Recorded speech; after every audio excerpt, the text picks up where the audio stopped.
पहली बात भाई पैदावार नहीं आती है, ये बड़ा सवाल है। कदे दो मन भी नहीं हुआ है।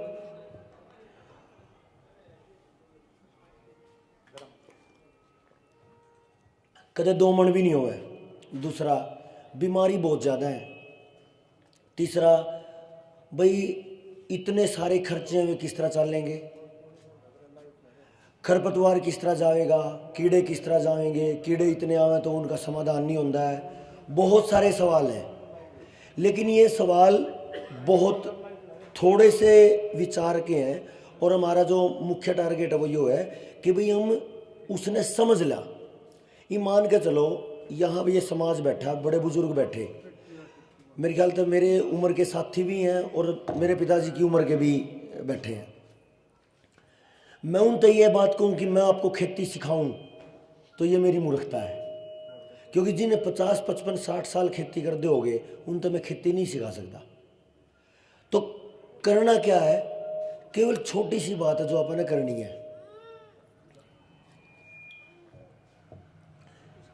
चलो 1 मिनट देख लूँ, मैं बोले जाओगे। करना क्या है अब? ठीक है, हाँ, करना ये है, जो थोड़ी थोड़ी छोटी छोटी समस्याएं आई हैं उनको आप एक बार समझ ला।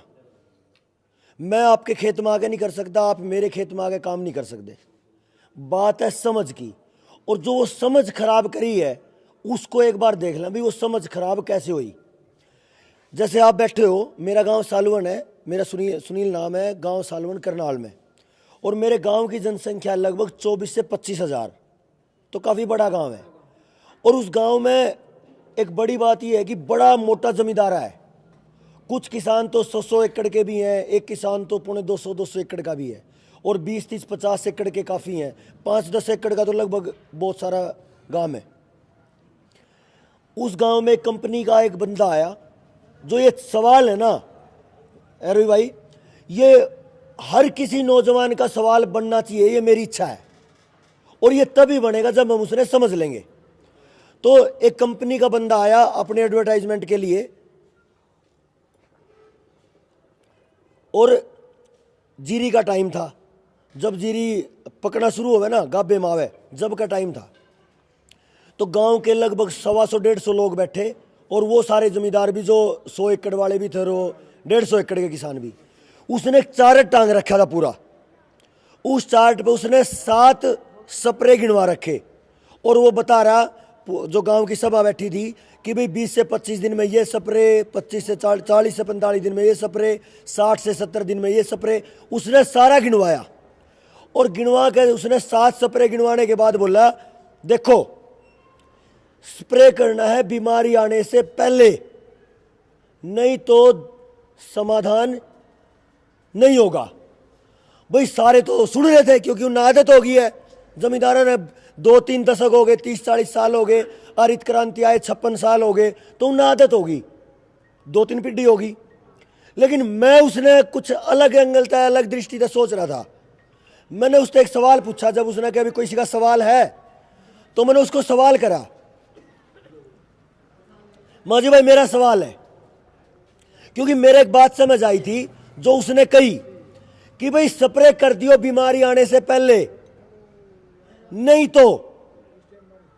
तो इलाज नहीं होगा। तो मैं इसका मतलब ये समझ रहा था कि वो डॉक्टर ये कह रहा था स्प्रे तो कर ही दियो, बीमारी आओ या ना हो, यही मतलब होगा। अगर बीमारी आई और फिर स्प्रे कर दिया, इलाज नहीं होया, इसका मतलब दवाई में इलाज नहीं है। तो स्प्रे तो कर ही दियो, चाहे बीमारी आओ चाहे ना हो। यानी उसने अपना टारगेट पूरा करना, चाहे आपका नाश हो जाओ, चाहे आपके फसल में 2 दाने हो या 100 मन हो, उसने कोई ठक्का नहीं। तो मैंने उससे जब सवाल पूछा, मगर भाई मेरा एक सवाल है जो आप सबका और मेरा और ये इस पूरे देश का होना चाहिए। मैंने उससे एक सवाल करा कि भाई एक बात बता दे, जो ये मेरे देश के खेतों में बीमारी है, ये कितने साल तक है? क्या ये रामकृष्ण के जमाने तक है, लाखों साल तक? अगर ये लाखों साल तक बीमारियां हैं, तो आपके केमिकल तो आए 60 साल से हैं या 40 साल से। तो 40 साल पहले जब दवाइयां नहीं थी, तो किसान बीमारी ठीक कैसे करते होंगे? ठीक है क्या सवाल ये? दूसरा, मेरी सारी बातें पूरी कर देता हूँ, नहीं मैं के कहूँ है। बस समझना ये है कि वो बीमारी क्यों नहीं थी, और अगर आ गई है तो समाधान के है। ये थोड़ी देर की चर्चा करांगे, ज्यादा लंबी चर्चा नहीं करांगे। तो वो एक सवाल तो ये भी, ये पहले कैसे ठीक करते होंगे। फिर मैंने उसका दूसरा हिस्सा और पूछ लिया, अगर ये बीमारी पहले नहीं थी और आई 40 साल से है, तो भाई 40 साल में आपने तो कई लाख करोड़ का केमिकल गिरवाया, यानी दवाई दिलवाई, तो फिर ये इलाज क्यों नहीं होया। अगर मैं बीमार हो गया और एक डॉक्टर के पास गया, 1 बार 2 बार 5 बार, साल 2 साल जानता रहा, और अगर उसने इलाज नहीं करा, इसका मतलब उसके पास मेरी बीमारी की समझ है ही नहीं, तो मैंने बदलना पड़ेगा। फिर तीसरा, फिर चौथा। और पिछले 40-45 साल में मेरे इस देश के जमींदारे ने कितने बदले होंगे, बताओ कितने बदले होंगे। हजारों कंपनी आ रही है और हजारों डॉक्टर मिले। हमने हर तीसरे दिन ये चौपाल भरी रहा है, अभी आज भी कोई कंपनी का माल डॉक्टर आ रहा है, तो आज कोई डॉक्टर आ रहा है, लेकिन समाधान नहीं होया। असल में समाधान क्यों नहीं होया, वो कारण ये है, एक तो जो ईब ताज़ा जो आंदोलन चल रहा है, वो आंदोलन एमएसपी का है। मैं इस एमएसपी पे काफ़ी बार चिंतन करूं, सोचूं, तो मैं काफ़ी बार सोचता रहूं। तो मैं एक बार सोच रहा था कि एमएसपी की ज़रूरत क्यों पड़ गई हमने मांगने की, भी एमएसपी दे दो, मर्तबाव दे दो। जबकि थोड़ा सा पीछे अगर जाओगे, 1962 में इन्हें एक कानून बनाया। वो कानून था कि भाई अगर किसान अपना पैदावार करेगा कुछ, तो उसका भाव तो तय करेगा बाजार। जितना देवेंद्र भाई कह रहे थे, एक बार 2 रुपये का रेट, और जब वो सारा सामान कंपनी के पास चला गया, फिर 250 का रेट। यानी जमींदारे के पास है तो उसका रेट अपनी मर्जी का नहीं है, और अगर जमींदारे तो एक बार निकल गया, फिर उसकी मर्जी, उसके रेंज में है ही नहीं, फिर उनकी मर्जी है क्योंकि कब्जे में आ गया। तो इस खातिर ये कानून लेकर में एग्रीकल्चर प्राइस कमीशन एक्ट, भाई भाव अगर किसान का सामान का तय करना है तो बाजार तय करेगा या सरकार तय करेगी। और अगर एक सुई बनाने वाली कंपनी है, या मोबाइल बनाने वाली कंपनी है, या माइक बनाने वाली कंपनी है, गिलास बनाने वाली कंपनी है, इसका भाव तय करेगी कंपनी। यानी वो मैक्सिमम लेंगे और हम मांग रहे कितना, मिनिमम। भाई मिनिमम क्यों मांगा हम। मैं एक जूता लेने जाऊं तो 200 का, और एक जूता 5,000 का 10,000 का भी है। क्या अगर आप किसी बड़े ब्रांड का, किसी बड़ी कंपनी का जूता लेने जाओ, तो आप ये कह दोगे ना भाई 10,000 नहीं देना, मैं तो 5 दूंगा, दे देगा 5,000 का जूता, वो फिक्स देना पड़ेगा। लेकिन मैं, यानी आप, ये जमींदारा बैठा है, आप अपना खून पसीना कर रहे हो और सामान पैदा कर रहे हो, आप उसका भाव नहीं तय कर रहे। ये बड़ी कमाल की बात है। जो सरकार, पार्टी नहीं, मैं सरकार कह रहा हूं, या सरकार जो 75 साल तक कह रहे हैं, यही सरकार 1962 में थी जिन्हें जानबूझ के कानून बनाया किसान के गड़ा काटने का, एमएसपी, ये जो एग्रीकल्चर प्राइस, एपीएमसी, ठीक है, ये बनाया उन्हें गड़ा काटने खातर। और उन्हीं आगे, उन्हीं कसाईयों के पास हम ये कह रहे हैं कि मारते भीख दे दो, अच्छा वे दे देंगे। जिन गड़ा काटने की मशीन तैयार करी है, उन ताप हाथ जोड़ रहे हो कि गड़ा ना काटो, ऐसा हो सके। आज की जो आज जो हम जी रहे हैं ना, ये तैयारी 62 में करी थी, आज की तैयारी नहीं है। मैं देख रहा हूं, अम्बाड़ा में थे हम 3 दिन से, अम्बाड़ा में जो डाइवर्जन कर रही है, मतलब राह बदल रखे हैं, और गांव में एक आदमी अपनी कार लेकर अगर गांव के रास्ते पे घुस जाए, 10-10 घंटे जाम में फंसा रहा है। मतलब इतना कुत्ता बिल्ली, इतना कीड़े मकोड़े समझ लिया आदमी। इनकी मन की मर्जी है, हाईवे जाम कर कुत्ता बिल्ली बना दिएगा, फंसे रहो जामा में। क्यों? क्योंकि हमारे बात समझ में आई नहीं, हमने अपनी ताकत समझी नहीं।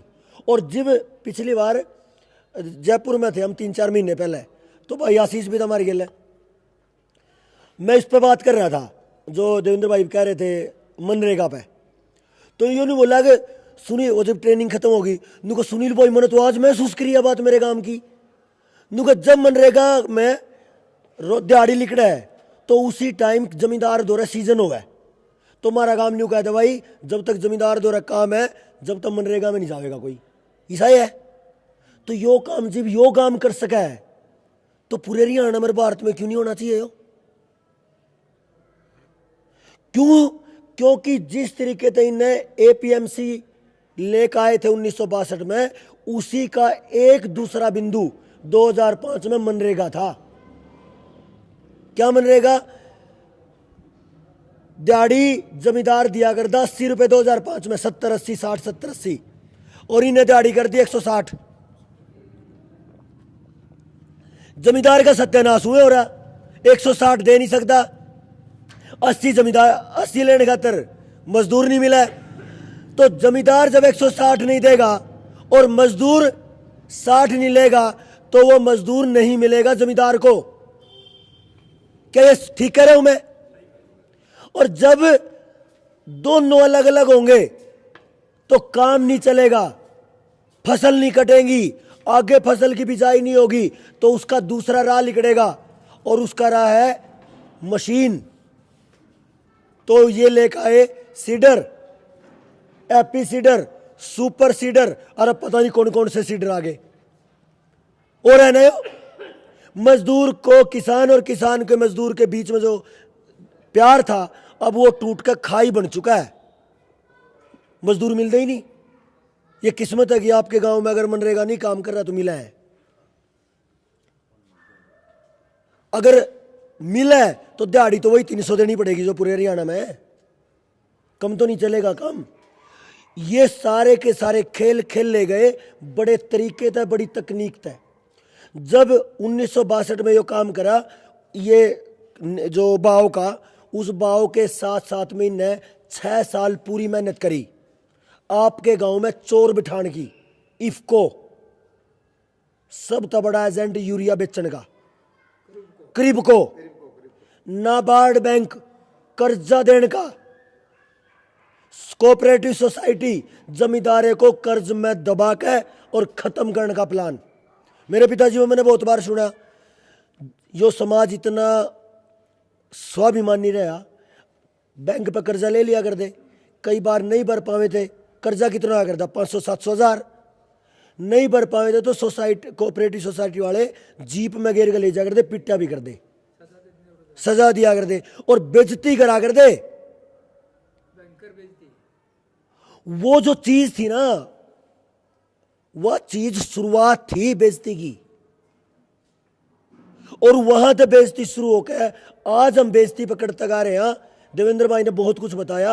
आज आपके पास एक भी फसल का कोई भी अपने बुजुर्गों का बीज नहीं बच रहा, एक भी। सारा बीज मतलब लाखों टन पैदा करने वाला जमींदार 5 किलो की थैली दुकान पर लावे नहीं। अच्छे तो एक काम हो गया, पूरे जमींदारा बैठा सारा, ना जमींदार तो अपना बीज है, ना अपना खाद है, ना अपनी दवाई है, ना अपनी मशीन है, ना अपनी मजदूरी है, ना भाव है, ना पानी है, क्योंकि पानी भी कंपनी का है जिसकी बिजली है। अगर आप ट्यूबवेल चला रहे हो तो ट्यूबवेल बिजली का और बिजली कंपनी की, बाजार आपका नहीं। फिर कह दे भी जमीन भी आपकी को नहीं, सारी बैंक में पड़ी। ठीक कह रहा हूं मैं?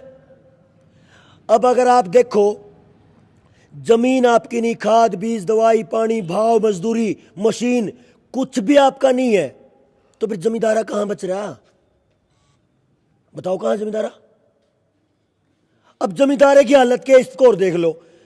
अगर आप बाकी खर्चों को खत्म कर दो और भूल जो, केवल छोटा सा कैलकुलेशन ले लो कि किसी भाई ने 1 एकड़ जमीन ठेके पे ले ली, कितना ठेका चल रहा है?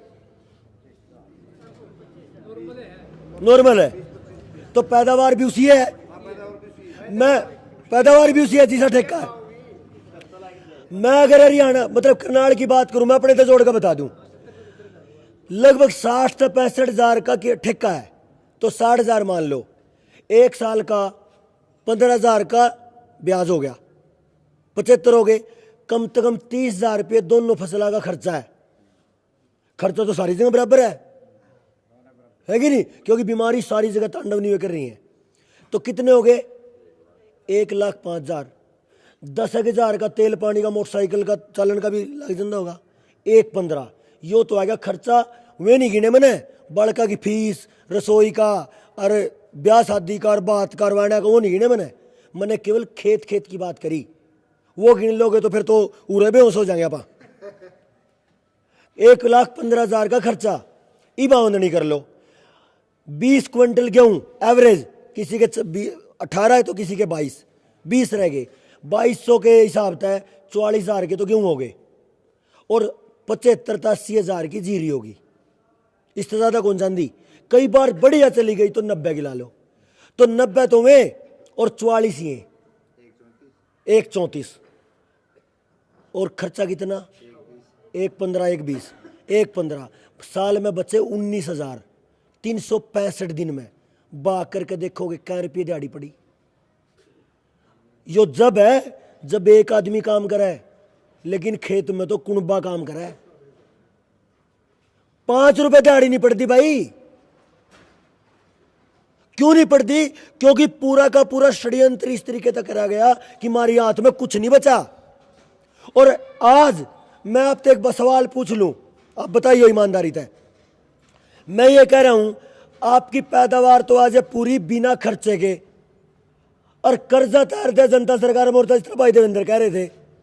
तो खर्चा भी तार दिया और मतलब कर्ज भी तार दिया और खर्चा हो गया जीरो, पैदावार आ गई पूरी। बदलना चाहिए कि नहीं बदलना चाहिए?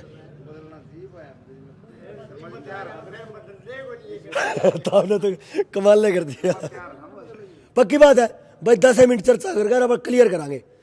पहले एक बात न्यू समझ लें, ये बीमारी आई क्यों? बड़ा आसान छोटा तो जब इस पे खुल के चर्चा करें तो 5-6 घंटे लग जाए, लेकिन थोड़ी देर चर्चा करा इस पे। है जी, कोई बात नहीं, फिर आ जाएंगे। मेरा कौन सा पैर घिस है, न टायर घिस दे, कोई दिक्कत नहीं। देखो वो क्या अगर नहीं जड़ा लाड प्यार हो तो बार बार जानने जी करा। तो जी भी वो पूरा गांव राम न्यू बैठा है, अब भाई आप बदलना है सारे सौदे ना, तो हम तो उरे डेरा घेर लेंगे, हमने की दिक्कत है। अपना घर अपना परिवार। मेरे पिताजी कह रहे थे कई दिन पहले, नुका तुम करोगे कुछ, के कमाई कर रहे हो? मैं कमाई इसी कर रहे जोन से गांव के बराबर में गोली जोड़े 2-4 भाई पक्के हैं। तो बताओ हमने क्या दिक्कत है इसका? इससे बड़ा भाईचारा तो नहीं कमाया होगा किसी ने। और हो सके कई बार लाखों रुपए महीना कमाने वाला, क्या पता सांझ ना अगर रात ना कोई हरी बीमारी आ जाए तो अस्पताल में ले जाने नहीं पाता। तो फिर वह क्या कमाई है? कमाई तो हम करा 24 घंटे करा, 1 सेकंड तो पहले खड़े पावे। पीछे से टोल पर रोड़ा हो गया हमारा, वो नंगल चौधरी नारनौल दो है। रात ने 10 बजे की बात, हम 5-6 जने मतलब उन्हें पंगा कर दिया। हमने महा कोई बात नहीं, हमने कर लिया, इब हम अपना आराम से बैठे हम करांगे। हमने ओड़ी गाड़ी रोक के उस लाइन में और ओड़े गद्दे मंगवा लिए। ओड़े भाई तक इतनी बार में तो 10-15 आए पाए। इतने में अटका उनने सिर उठाया होगा नहीं टोल वाला ने। 2-3 घंटे के भीतर ओड़े 200 आदमी थे। क्यों थे? क्योंकि हम प्यार की और इस भाईचारे की कमान की बात कर रहे जो किसी जगह भी काम आवेगा। किसान आंदोलन 13 महीने चला, लोग कह रहे हैं कि भाई 2,000 करोड़ का खर्चा आया। 2,000 करोड़ रुपये कोई छाप कर दिए किसी ने? किसी ने 100, किसी ने 50, किसी ने 200, किसी ने 500, और 2,000 करोड़ इकट्ठे हो गए। तो जहां भाईचारा पीछा तो अपने आप नहीं आ जाएगा, वो कोई समस्या नहीं। बात यह है मेरा जो दर्द है वो आपका हो और आपका दर्द मेरा हो, बात बन जाएगी। बस स्वर्ग आने की बात है। जहां भाईचारा बैठा है ना और उनमें स्वर्ग हुआ है। तो क्या होया कि जब 1968 में आए, जिस आदमी का नाम ले लेकर बहुत सारी किसान यूनियन रुक के मारे, अब भाई यो कर दो यो कर दो यो कर दो, ओ आदमी था सत्यानाश करने वाला। न्यू कह रहे स्वामीनाथन रिपोर्ट ला दो। कौन था स्वामीनाथन? जोन सा इस देश में यूरिया डीएपी का कबाड़ लाया। सुन समझना इस बात को। हरित क्रांति लाने का प्लान स्वामीनाथन का था। चोरों ने मिला है ना जी। तो चोरों ने मिलेगा। ये वो आज प्रधान जी तो जा रहे थे डाटा और बात चलेगी भाई, जोड़ से समाज खातर काम करेंगे वे तो आज भी कागजामा आतंकी हैं, जोड़ से देश खातर मरेंगे वे तो आतंकी हैं, और जोड़ से देश का नाश करेंगे उन्हें तो सारे रत्न मिलेंगे। ठीक है, तो जब 1968 में हरित क्रांति लेकर आए, इन इफ को लाए, क्रिब को लाए, नाबार्ड लाए, कोऑपरेटिव सोसाइटी लाए, यानी एक कानी तक कर्जदार बनाना और दूसरे कान तक बीमारी लाना। बीमारी क्यों आई? अच्छा एक चीज सोचियो, मैं टेक्निकल बात ने देसी भाषा में थोड़ी थोड़ी बात करूं। आप पूरा साल आयुर्वेद के अगर बात करा, आयुर्वेद की अगर बात करा तो पूरा साल अपन लगभग 100 चीज खावा। सर्दी की जाड़े की अलग चीज है, गर्मी की अलग है, बारिश की अलग है, अलग अलग मौसम की अलग अलग चीज है। क्यों खा रहे हैं? क्योंकि के यो कौन बोलता, ये तुम्हें पकड़ रहा क्या? ये तो आवाज अपनी आ रही, ये तो बस ये चिपक रहे हैं। पूरे साल भर में अपन जितने तत्व चाहिए शरीर ने, वे सारे साल भर में सारे पदार्थ तो मिलेंगे। अपन क्या करा, पूरी सारी चीज छोड़ दा और एक दाल खा ला कोई भी, मान के चलो सारा साल चना ही खाया, तो क्या होगा?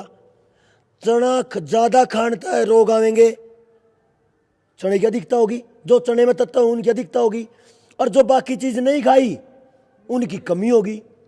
और किसी चीज का घटना और किसी चीज का बढ़ना ही बीमारी है। आप बताओ, न्यू मेरा तो यूरिया बढ़ गया गोडे दुख है, कई बार न्यू भी कहता कैल्शियम घट गया तो भी गोडे दुख है, न्यू तो कह रहे हैं। यानी आयरन बढ़ गया तो रोग, आयरन घट गया तो रोग। तो किसी चीज का बढ़ना और किसी चीज का घटना रोग है। इनने क्या करा, अपनी मिट्टी में 18 तत्वों की जरूरत थी और दिए अपन 3। यूरिया में नाइट्रोजन, पोटास, फास्फोरस, और डीएपी में डाई अमोनियम फास्फेट, यानी उसमें भी फास्फोरस है कि नहीं? तो देने 18 थे, दिए कितने? 3। अब 3 तो बढ़ गए और बाकी 15 घट गए, तो बीमारी आनी शुरू। अब जब बीमारी आनी शुरू हुई तो एक बीमारी आई, उन डॉक्टर ने पता था बीमारी क्यों आई, क्योंकि वो मेरे ही समाज के दलाल पकड़े उन्हें। कौन? डॉक्टर जिन्ना पर एडीओ कहदा सर, उसे टाइम डिपार्टमेंट बनाया हो कृषि विभाग, और कृषि विभाग का केवल एक ही काम है, एडीओ का, एसडीओ का, डीडीए का, या जो है जी पूरा का पूरा जो ये तंत्र है ना, इनका एक ही काम है, ज्यादा से ज्यादा यूरिया डीएपी की खपत करवाना, पहला काम। और जो इसका मतलब जो ये बीमारी आवेंगी इनता है, उनके ऊपर फिर जो स्प्रे और दवाइयां छिड़की जाएंगी, उनके फिर प्राइवेट कंपनियां के डॉक्टर आवेंगे। ये पूरा का पूरा मिला जुला एक बड़ा जाल है। यूरिया डीएपी बढ़ता चला गया, बीमारी बढ़ती चली गई। आज हालत ये है, आपके पास देसी बीज नहीं है, पहले लेकर आया आप हाइब्रिड सारे डाल के, कपास कह रही है नहीं आपका, पहले हाइब्रिड आए, अरे बीटी आ रहे, कपास 20 साल तक बीटी है। आज देश में 99% तक ज्यादा, ना के बराबर कह रहा हूं मैं, शायद पूरे हरियाणा वर्गे राज्य में कोई एक आध बंदा ऐसा हो जो देसी कपास करता हो, आपने मिलेगा नहीं कोई। और अगर 1 लाख आदमियों में एक आदमी होगा तो गिनती में को नहीं होता हो, है नहीं? तो बीज खराब हो गए। आज आपके पास पूरी तरह शुद्ध रूपता बीटी बीज है, और बीटी के है जिस तरह अपनी ये जो अमेरिकन है जिन्हें हम गाय कहा, या गाय नहीं है, या क्रॉस करके गाय की नस्ल बिगाड़ के पता नहीं के कबाड़ जीव बना रखा। समझ रहे हो? एक कीड़ा है बीटी नाम का जो जमीन में हुआ है, अंग्रेजी नाम है बीटी, उसका जीन काट गया और बिनोले में घेर दिया। वो मतलब घनी बड़ी रिसर्च का काम है, मैं सीधा सीधा बताऊं। जब उसका जीन आया तो उसमें क्वालिटी आ गई। अब वो बिनोला बीज नहीं बनावेगा, बीटी बीज का कभी बीज नहीं बनता। सुनो जी, बता रहा हूं, आगे भी बता रहा हूं। जो बने वो पैदावार कम देवेगा। सुन ले जी, बताऊंगा आपको। और जैसे जैसे टाइम बीतेगा वो खत्म हो जाएगा। इस तरीके से आप खीरे की बात करो, पोली हाउस का खीरा जो आजकल आ रहा, उसमें केवल और केवल मादा बीज मिलता है, नर बीज नहीं होता। तो वो भी इस तरीके से आज आपके पास 15 से 20 फसल है मक्का, जिन्हें आप स्वीट कॉर्न कह के, बेबी कॉर्न कह के खावा, वो आपके बच्चों का सत्यानाश है। क्योंकि टमाटर आज जितना है, क्या है कि रिसर्च में एक जगह किसी ठंडे एरिया में यूरोप के बर्फ जमी हुई थी तालाब के ऊपर, मतलब पानी जम रहा था। जब उस बर्फ को फोड़ा तो उसमें एक मछली पाई और वह जिंदी पाई। तो उस एरिया में उन्होंने क्या करा, मछली का जीन काट गया और टमाटर में दे दिया। अब और ठंड में -20-25 डिग्री पे भी टमाटर हो रहा। और वही टेक्नोलॉजी इंडो इजराइल प्रोजेक्ट के माध्यम से गरोंडा में यहां काम कर रही। आज आपका इबियो टमाटर खत्म हो जाएगा देसी, जो ये बारह है, कोई मोटा कोई छोटा कोई टेढ़ा कोई बंगा, फिर आवेगा वो गरोंडे वाला। पूरा साल आप तो मछली का बीज खुआवेंगे। इसका मतलब मांस खुआवें। हाँ, सीधा। जो बहुत सात्विक लोग हैं, जिनको इतना मतलब तपस्वी तपस्या करने वाले और आध्यात्म वाले लोग हैं, बिना जानकारी के वो भी मांस खा गए। तो इन सारी चीजों को देख के आज आपके पास कोई भी बीज नहीं बच रहा। दूसरे नंबर पे आज आपके पास पशुओं का कोई बीज नहीं बच रहा, ना तो कोई ढंग की नस्ल का जोटा और ना ढंग की नस्ल का खग्गड़। बताओ बच रहा हो तो लगभग 95% से ज्यादा जो नए दूध हो रहे हैं पशु, वो सारे के सारे टीकाकरण के हैं। और ई मैं करनाल के तबाही की बात बता दूं, आज एक नई समस्या पैदा हो रही है। मेरे गांव में एक भाई है, साथी हमारा, वो कह रहा है कि भाई थारी बात सुन के और मेरा भी दिमाग थोड़ा सा अलग डालता चल रहा। तो मैं गांव में बैठा था, गांव में उसने क्या किया, उनका बात चल पड़ी। बोला भाई बड़ी बीमारी हो रही और आजकल बच्चे ही पैदा होने बड़ी मुश्किल हो रही, बांझपन बढ़ गया और टिक्के के बच्चे हो रहे। तो एक जो बराबर वाला बैठा था, बोला बताऊं किस किस का है। उनका 10 बालक गांव में गिनवा दिए उन्हें, उसका टिक्के का, उसका टिक्के का, उसका टिक्के का। और वो तो वे थे जो उसने बेरा था। ये जो नहीं बेरा वे कितने, ये कितने किसी ने पता। करनाल में 2023 में 1,30,000 बच्चे टिक्के के हैं। यो है सत्यानाश। तो तीनों तरीके के बीज खत्म है और हम कहां जी रहे।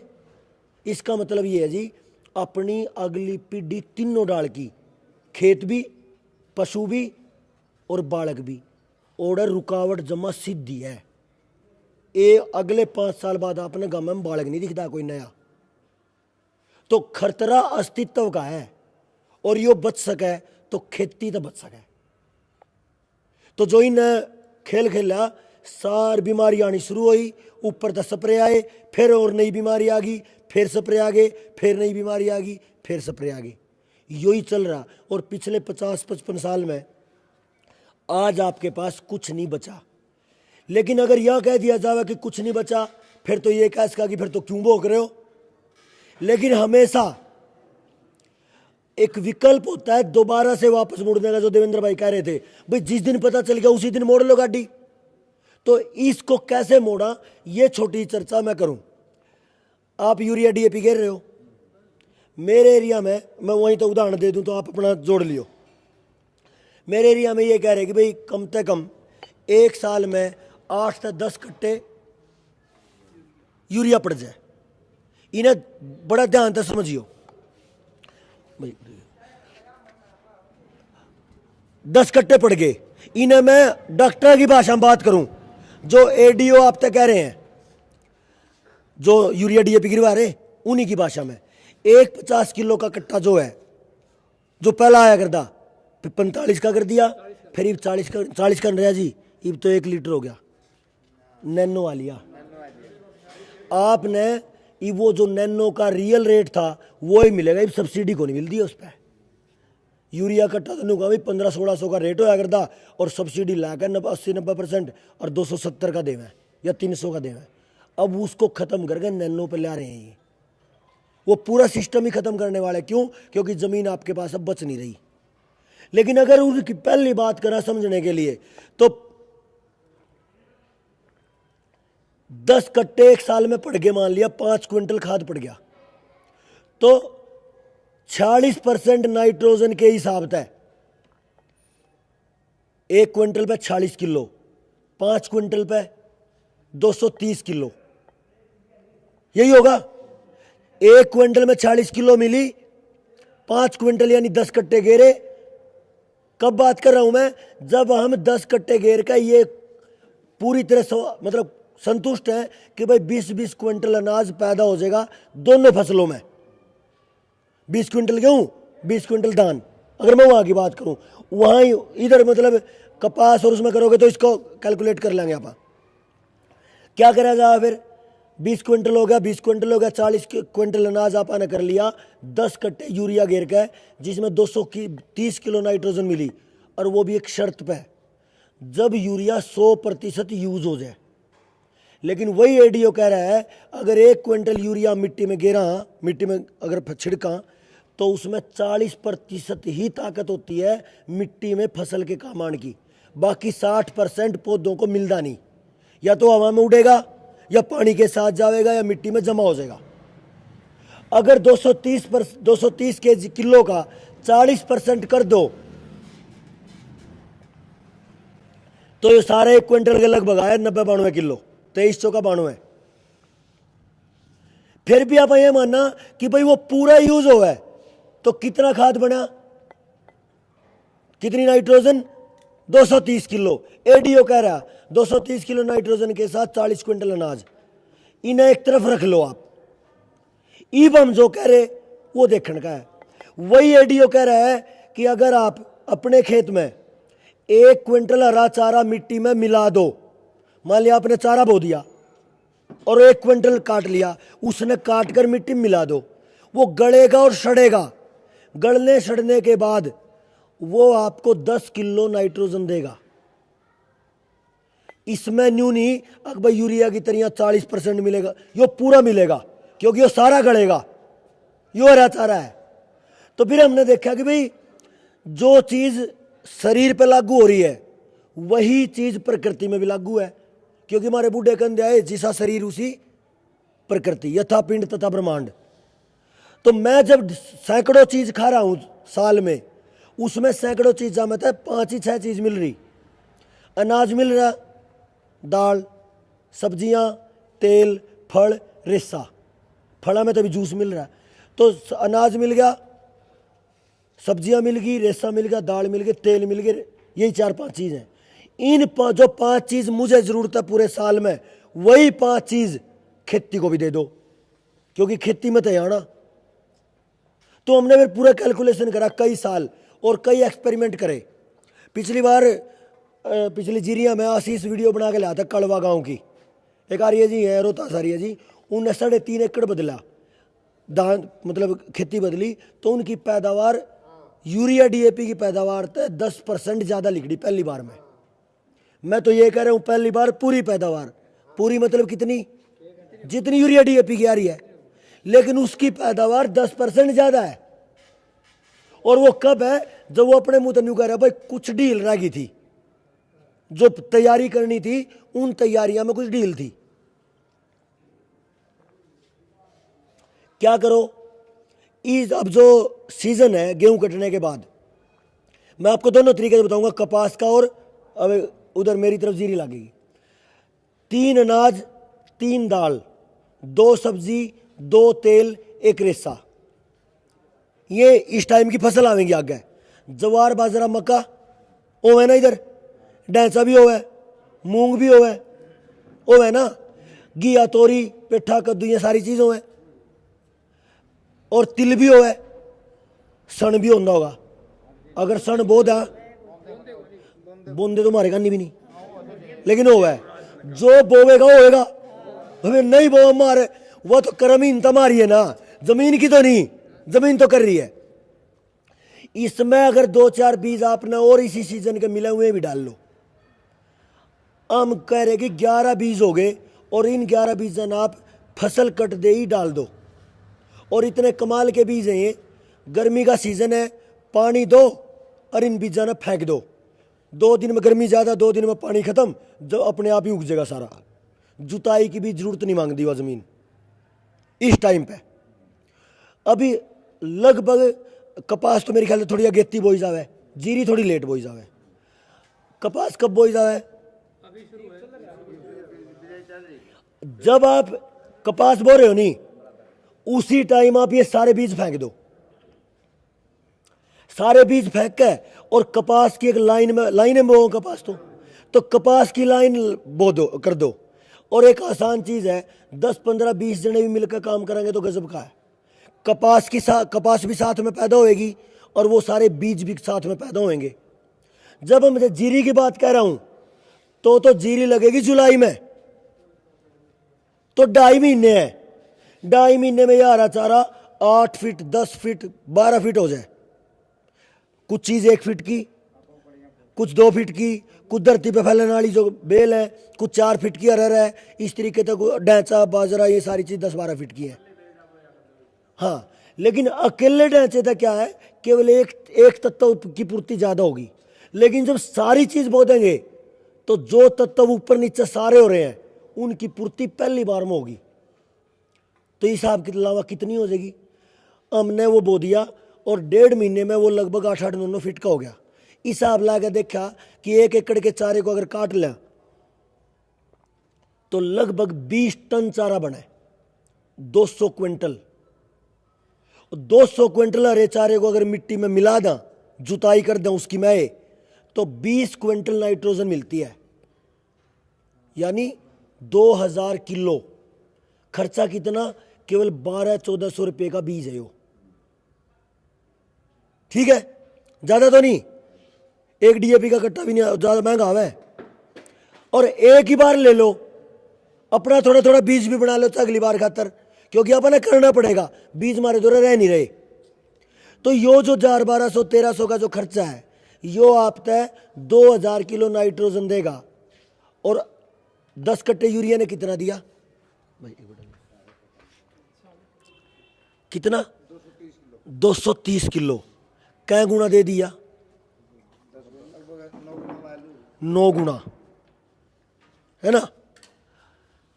केवल 1200-1300 के खर्चे में यूरिया डीएपी से 9 गुना ताकत अगर आपको मिल रही है तो माटी न्यू होगी ना, मैंने तो यूरिया ही है। देखो एक बात ध्यान रखियो आप सारे, जो वहां भर रहे, जो उनसे नहीं भर रहे, देखो उनकी तो करना नहीं, जो उनसे यहाँ भर रहे, अगर वे पूरी तरह यहाँ भर है फिर बदलना पड़ेगा। क्यों जी? चाहे तो ना ही करो, और अगर हाँ भर रहे हो इसका मतलब सहमत हो तो बदलो, या फिर मन सहमत करो कि भाई तू गलत कर रहा। क्योंकि टेम को नहीं, अपन न्यू सोच लो चलो अगले साल देखेंगे, इतना तो बालका की जिंदगी में सत्यानाश और मन रह जाएगा। टेम कौन रह रहा जमा भी? केवल 1200-1400 का खर्चा 10 गुना ताकत देता आपके खेत को। लेकिन मैं फिर भी न्यू कह रहा हूं, इसमें रुको ना, कदे पैदावार और कम आ जाए। मान लिया 2 मन भी कम आएगी तो न्यू के आया था भाई सालों नाड़ा बका गया। बढ़िया गोबर की खाद अगर 2 ट्रैली पड़ जाए उसी खेत में, बीज बोने पहले अगर गाय के गोबर की पड़ जाए तो कमाल, और चरण वाली गाय की पड़ जाए तो और बढ़िया। लेकिन चरण वाली तो गाय तो हमने भैंस नहीं छोड़ी है नहीं। तो इसका एक तरीका है, अगर पूर्ति कर लें तो हम, आज एक जीव है जो आज भी चरा है, भेड़ और बकरी है तो कड़ी कड़ी गांव में शायद एक आधा कोई परिवार ले रहा हो, वाल्मीकिया में या जो भी गडरिया में किसी का भी परिवार हो, उसकी केवल 4 से 5 कट्टे बहुत हैं मिंगना के,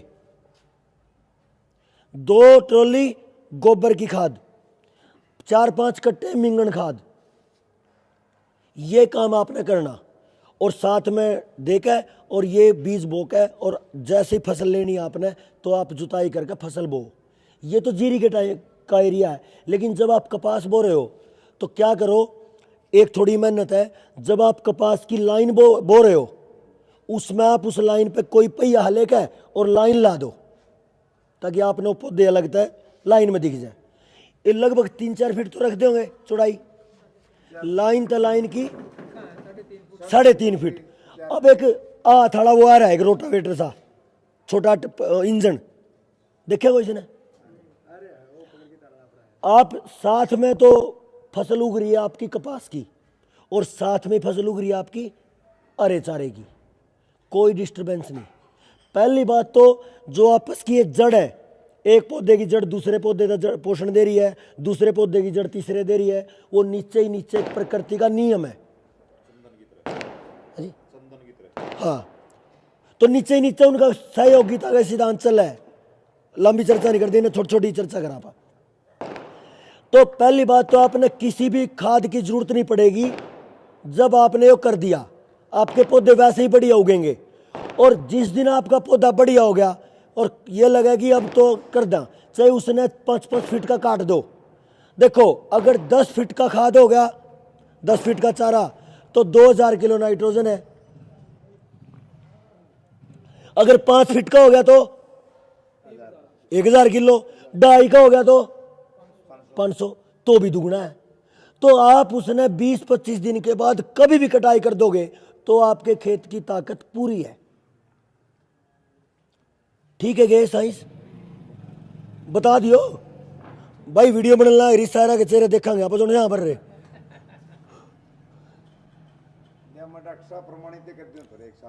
हाँ जी, कर दी, कह दी आपने तो कह दी, मैं प्रमाणित कर रखी है। पहले करे तो और कमाल की खेती प्रमाणित कर रहे होंगे एक साल। तो देखो भाई, अलग तो इंटरव्यू कर दियो, ये सबसे जरूरी है, ठीक है ना। तो मैं वही कह रहा हूं, पहले क्या था, मेरे जैसे किसी साथी को बड़ी परेशानी आया करती कई साल तक, 1.5 दशक हो गया रुके मारते हुए। 2010 से लेकर 2025 आने वाला 24 आधा आ गया। 14 साल में इतनी जगह पंगे, क्यों बकान लग रहा, कुछ नहीं होता, कितने प्रोग्राम गांव में कर लिए। एक साइंटिस्ट बोला मेरे से, बाबा रामदेव की कंपनी का एक साइंटिस्ट था, ने बोला सुनील जी कितने लोग बदले आपके पड़ोसी। मौजी पड़ोसी तो कोई नहीं बदला। अब पड़ोसी क्यों नहीं बदले, इतने गजब के परिणाम के साथ। माजी जमा आसान बात है, जब मैं शुरुआत कर रहा था और मैं उनसे बताया करता तो वो क्या क्या करते, कहा लगा बाढ़ की हमने सिखाएगा और की ना होगी खेती करनी। इब जब मैंने पैदावार उनसे ज्यादा ले ली, इब उनके वह भीतर में कुंठा, इब इसकी माननी पड़ेगी।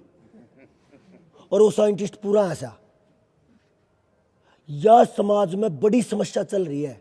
लेकिन इस टाइम अपने पास टाइम नहीं है कि भी आप किसी का मजाक करा या अपना ही मजाक करा। अगर आप किसी ऐसे साथी का मजाक करोगे कभी भी, तो ये समझ लेना आपने छुरी ठाली अपने ही बालक की नाड़ खातर। दूसरे का कोई नहीं बिगाड़ हो रहा, ना किसी का नुकसान हो रहा। तो ये काम है। अब ये मिल गया भोजन, जो आपने हरा चारा दिया, गोबर की खाद दी, ये भोजन मिला। ईब आपने का आसान काम करना, एक ड्राम रखना, एक दिन का एक तसला गोबर उसमें गिरना, और एक दिन का अगर मान लिया पेशाब पीछा डंगरा इकट्ठा हुआ है, उसने और गाल दो, थोड़ा माटी, थोड़ा गुड़, थोड़ा बेसन, ये 2-4 चीज़ जो कई बार सुना भी होगा, जीवामृत बनाना, उसने घुमा के गर्मी में वो 1 हफ्ते में तैयार हो जाए। जब भी आप पानी दो तभी दे दो।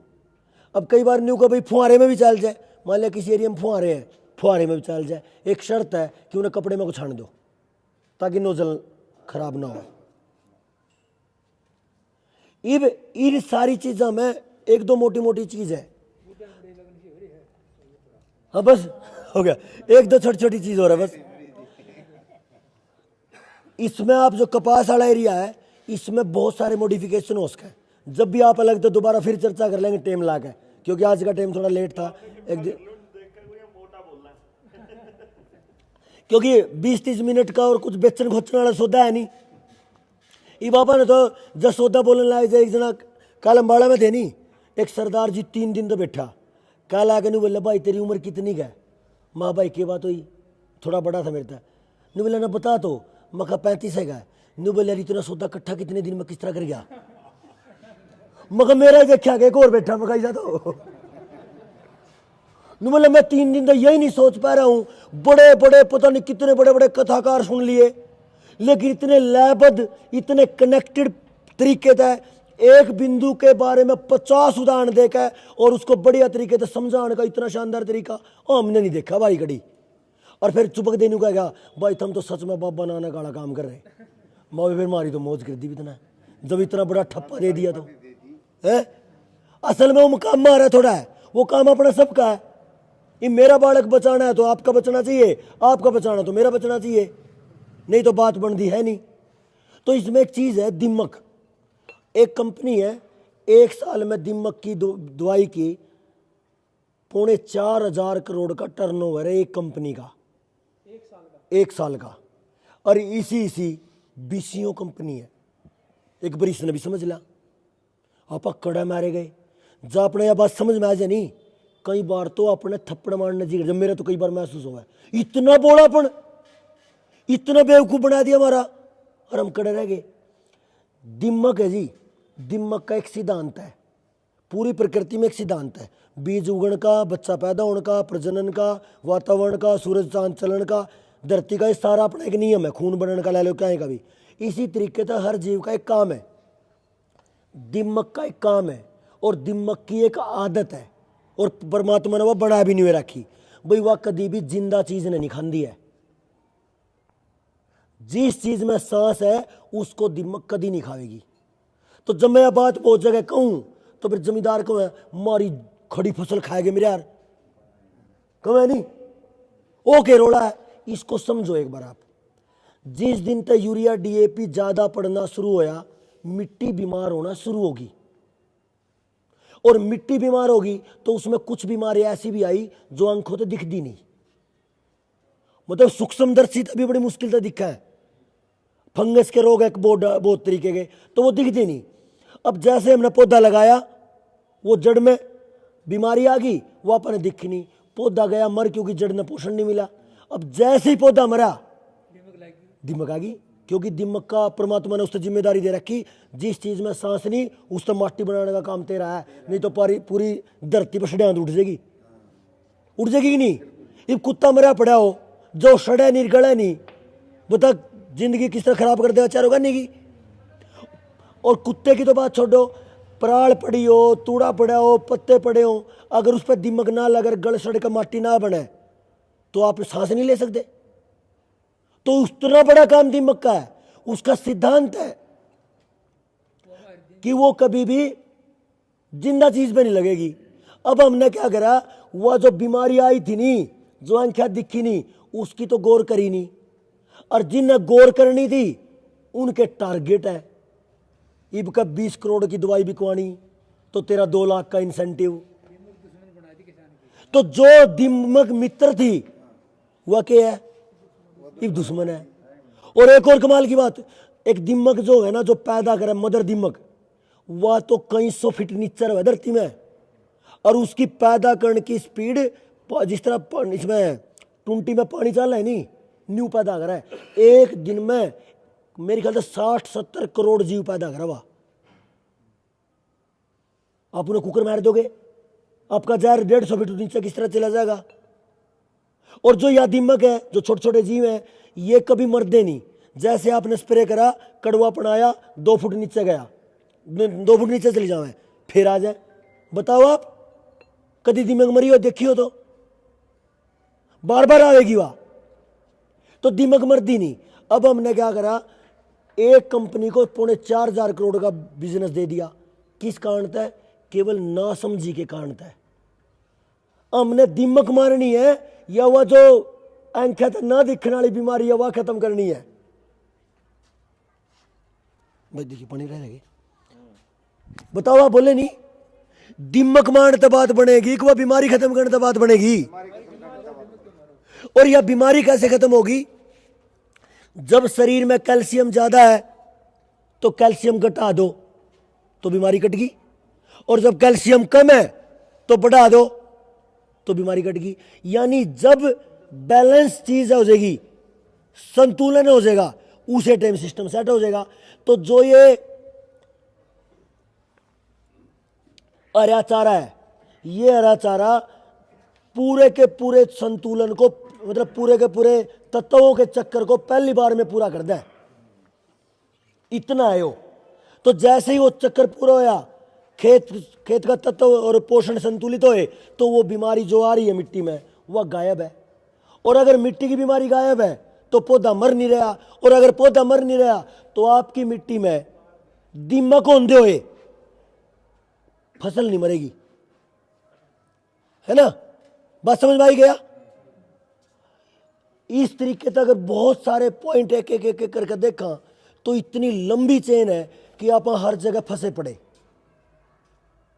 तो आपने करना क्या है, जितना हमारा काम है आप उतना पकड़ा और खींच दिया मीटर ने, क्योंकि उसके बाद तो जमींदार बड़ा साइंटिस्ट है। मैं कई बार क्या करूं, एक साइंटिस्ट है वो 10 फुट बाय वैज्ञानिक अपने एरिया में, जो ये पूसा है या इसार की यूनिवर्सिटी है HAU, इसमें वे क्या कर रहे हैं, 10 फुट के एरिया में बीज बो देंगे 50, और उसमें तो पौधे उगावेंगे और उसका वजन करके कह देंगे इस बीज की पैदावार इतनी। और एक जमींदार है जो 50 एकड़ का मालिक है, उसने 50 एकड़ की फसल में हर एक के कूण का न्यूबेरा हुआ है, कौन सी में बीमारी है, कौन से में पौधे में खरपतवार है, कौन से एरिया में खरपतवार है, कौन से में कमजोरी है तो कौन से में मजबूती है। तो 10 फुट में काम करने वाला ज्यादा बड़ा वैज्ञानिक है या 50 किले में काम करने वाला? तो वैज्ञानिक को अब क्या है, वैज्ञानिक किसको बताना पड़ेगा? जिसको ज्ञान ज्यादा है। समस्या क्या हो रही, जो डॉक्टरनी है, नर्स जिन्हें क्या है का निबेरा, वे तो डॉक्टरनी है, और एक दाई जिन्हें पूरी जिंदगी एक भी बालक पैदा करवाने खातिर लुगाई अस्पताल में जान दी, वह दाई रहेगी।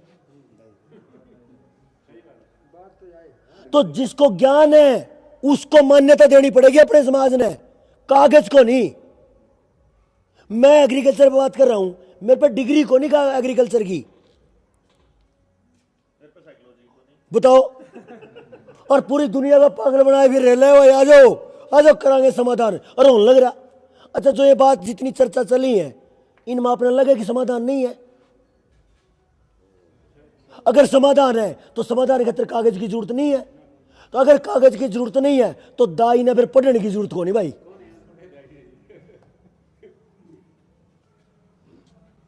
तो जो सम्मान इन आरामखोरों ने इन दलालों से दे दिया, वो सम्मान हमने अपने गांव के बच्चे खुचे जो बुजुर्ग है नहीं, ये थोड़े दिन बचा कर रखने पड़ेंगे, नहीं नाश हो लिया। एक मेरी नजर में मेरे एरिया में 15-20 दाई थी, कटाकट लगभग जान लग रही, 4-5 रहेगी। सारे दलाल बैठे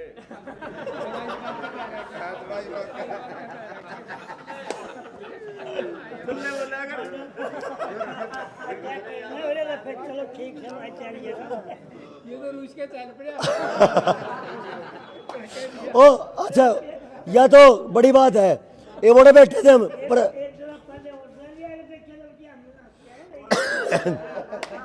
चलो खत्म है करा 2 मिनट में। थोड़ी देर पहले वो बैठे थे प्रधान जी, तो रहे नहीं, बोले प्रधान जी नाराज हो गए हो तो फिर भाई हमारी तो आदत है, गलती पे तो माफी मांग लेनी चाहिए, है कि नहीं? कोई दिक्कत नहीं है। मैंने अरे जब हमारे भाव भी नहीं समझाएंगे तो फिर बात बनती है को नहीं। तो कहने का मतलब ये है, जो जिस लायक है उसको उसका सम्मान अपने गांव में देना पड़ेगा, बात बनती नहीं। और हमारे यहाँ चिंता हो रही है, ये जो दाई वाली बात कर रहे हैं उन्हें कौन छेड़ रहे, एक व्यवस्था कर रहे हैं पूरी। जो बालक गांव पूरे देश में वैदिक परिवार नियोजन पे बच्चे पैदा करने चाह रहे, उन्हें भी बुलाने लग रहे। जो नई पीढ़ी में औरतें सीखना चाह रही, उन्हें भी बुलाने लग रहे। और जो दाई बच रही हैं उन्हें भी इकट्ठी करके बुलाने लग रहे। यानी अगले 1-2 साल तक पहले इतने में दाई खत्म हो है, उस तक पहले उनका ज्ञान लेगा, उनका देना अगली पीढ़ी में नहीं, नाश हो जाएगा खड़ा रह रही है जी। पंचर गांव में मेगा दिखा दिया। तो आपने तो हमारा काम कर दिया भाई। आशीष सब उन दाइया के नंबर लेकर अपने द्वारा ले लिया, बात करांगे।